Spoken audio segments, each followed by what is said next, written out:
pag-usapan natin ito because you're playing lead.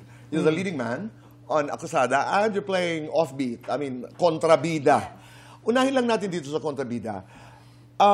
When was the last time I saw you? Ilonggo Girl ba? Yes. Oo, di ba? Yes, Ilonggo Girl.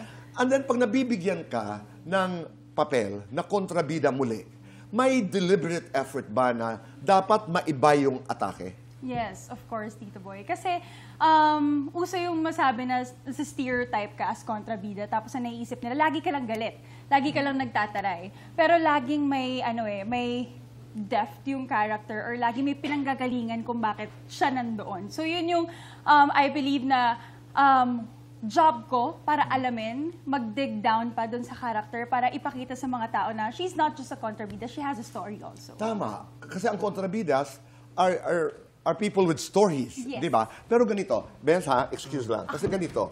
Halimbawa, if you were to say the line, ano yung line na, Bakit mo inaagaw ang boyfriend ko? Bakit inaagaw? Huy, wala akong ginagawang ganyan, ha? Ponce Amante is there. Si Ponce Yancy, ha? Anyway, tabi-tabi. If you were to say that, noong ginagawa mo ang Ilonggo Girl, paano ang tapon mo nun? Kasi medyo may pagkamabait ako doon Tito Boy. Oh. Sa Ilonggo Girl. Eventually, naging magkakampi kami ni Jillian. Tama, oo. Yes. Oh, but if you were to say that, halimbawa, na hindi yung character mo ngayon sa Akusada, how would you say it first? Bakit may nagawa yung boyfriend ko? Malaki ang problema mo. Sumagot. Paano mo sasabihin yan ngayon bilang Ronnie sa Akusada?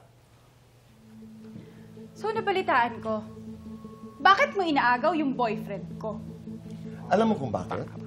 Dahil may problema ka.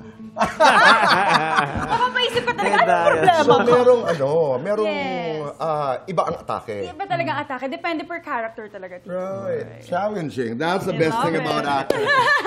Sa leading man naman. Yes. Kasi, it's a different, do you attack your leading man roles differently? Siyempre, di ba? Especially this one. I think the last time I was here was Basel. Mas may fire yon, mas Okay. This one may tenderness. Ay, gusto ko yun. Mas maapoy. Mas maapoy. This one has iba yung passion niya. Mas tender siya. Kailangan lambingin yung si Ada, si Lian. Kayo ba, pagdating sa proseso ng pag-arte, kayo yung tipong, do you do your backstories or do you just go sa mga linya at doon na kayo kumukuha ng character?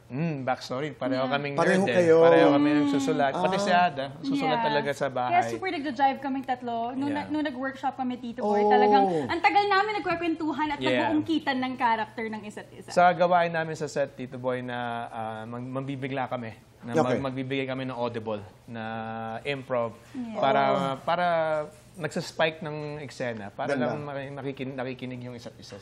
That makes acting exciting. Yes. Halimbawa naman sa leading man, tayo namang dalawa. Sige. Halimbawa, ano yung line? Halika na. Ay, sige, ako na. Ikaw. Can you invent a line? Nabasa ko halimbawa? na Say it in two different ways para mas maunawaan naming hindi mga artista. Okay, so as Wilfred, babe, halika na. Tulog na tayo. Sumawa ka agad. Tapos, The other way of doing as that. Basel naman, babe, tap na. Tulog na tayo. Babe naman. I learned something. Yung tapon mo sa co-actor mo, importante, no? Oh, yes. Kasi, yung halimbawa, yung the second time you did that to me, ibang reaction ko. Eh, magaling po kayong aktor eh. Oh, yes! Napatawa naman ako. Listens. Yun talaga.